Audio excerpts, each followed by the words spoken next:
नमस्कार, मैं प्रियंका और आप देख रहे हैं सबले बढ़िया। आइए नजर डालते हैं आज की मुख्य खबरों पर।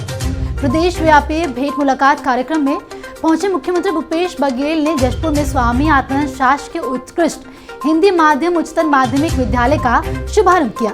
स्कूल परिसर को देखकर मुख्यमंत्री ने कहा कि ब्रिटिश शासन काल में सन 1932 में निर्मित यह स्कूल अपना वैभव खो रहा था, लेकिन आत्मानंद स्कूल खोलने के पश्चात स्कूल अपने पुराने वैभव पर लौट आया है। आपको जानकारी के लिए बता दें कि शासकीय बालक उच्चतर माध्यमिक विद्यालय जशपुर को स्वामी आत्मानंद स्कूल में तब्दील किया गया है। मुख्यमंत्री ने स्कूल निरीक्षण के पश्चात कहा कि यह प्रदेश के सर्वश्रेष्ठ व सबसे सुंदर स्कूलों में से एक है। इस स्कूल में बास्केटबॉल मैदान, स्विमिंग पूल, लैब सहित सभी सुविधाएं उपलब्ध हैं। कार्यक्रम में मुख्यमंत्री ने बताया कि यह प्रदेश का पहला स्कूल है जहां स्विमिंग पूल की सुविधा है। बच्चों ने छत्तीसगढ़ के चार चिन्हारी नरवा गरबा घुरवा बाड़ी गाने के बोल पर नृत्य किया और कार्यक्रम में बच्चों ने मुख्यमंत्री से डांस के लिए आग्रह किया, जिस पर मुख्यमंत्री खुद को रोक नहीं पाए और वह भी इस गाने पर थिरकने लगे और बच्चों के साथ मुख्यमंत्री ने तस्वीरें भी ली। मुख्यमंत्री भूपेश बघेल ने बीते सोमवार को बालाछापर गौठान का निरीक्षण किया। साथ ही उन्होंने यहाँ स्वयं सहायक समूह शेड गौठान में स्थापित तेल, आटा चक्की और धान कुटाई मशीन का अवलोकन किया। इस मौके पर सहेली स्वयं सहायक समूह की महिला मीरा देवी ने बताया कि मुर्गी पालन से उन्हें अब तक 30,000 से अधिक की आमदनी हुई है। साथ ही मुख्यमंत्री ने बालाछापर गौठान में राधा रानी स्वयं सहायक समूह द्वारा संचालित बायो फर्टिलाइजर यूनिट का अवलोकन किया। बता दें कि इस यूनिट में गोबर, गौमूत्र तथा गुड़ का प्रयोग कर बायो कंपोस्टिंग तरल जैविक खाद बनाया जाता है, जो कि भूमि में कार्बन के तत्व को बढ़ाता है।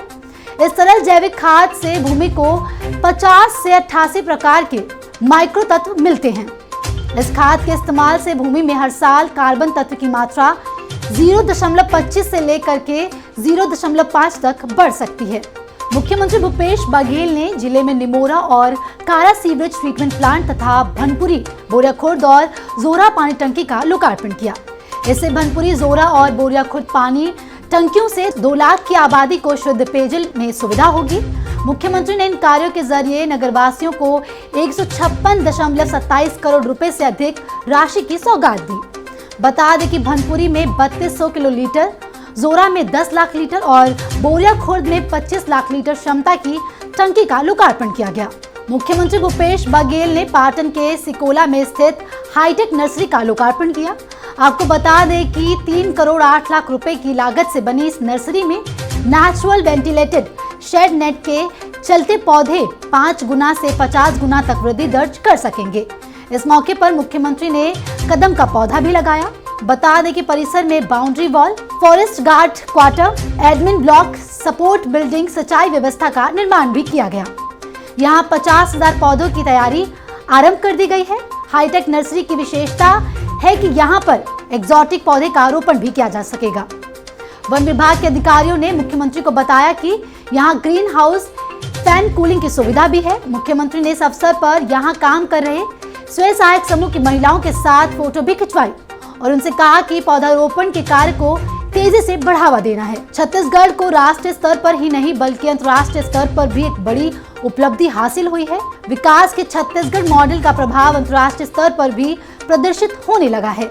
छत्तीसगढ़ राज्य लघु वनोपज संघ तथा जगदलपुर जिले के वनधन विकास केंद्र, बकावंड और कोरबा जिले के गोंडानाला के 2 स्वयं सहायक समूह को प्रतिष्ठित ग्रीड पुरस्कार के लिए ESG वर्ल्ड समिट में नामांकित और चयनित किया गया है। मुख्यमंत्री भूपेश बघेल और वन मंत्री मोहम्मद अकबर ने छत्तीसगढ़ को इस महत्वपूर्ण उपलब्धि के लिए राज्य लघु वनोपज संघ सहित सभी वनधन केंद्र के समूहों को बधाई और शुभकामनाएं दी हैं। बता दें कि छत्तीसगढ़ को यह पुरस्कार संधारनीय विकास, गरीबी उन्मूलन तथा महिला सशक्तिकरण की श्रेणी में प्राप्त हुआ है।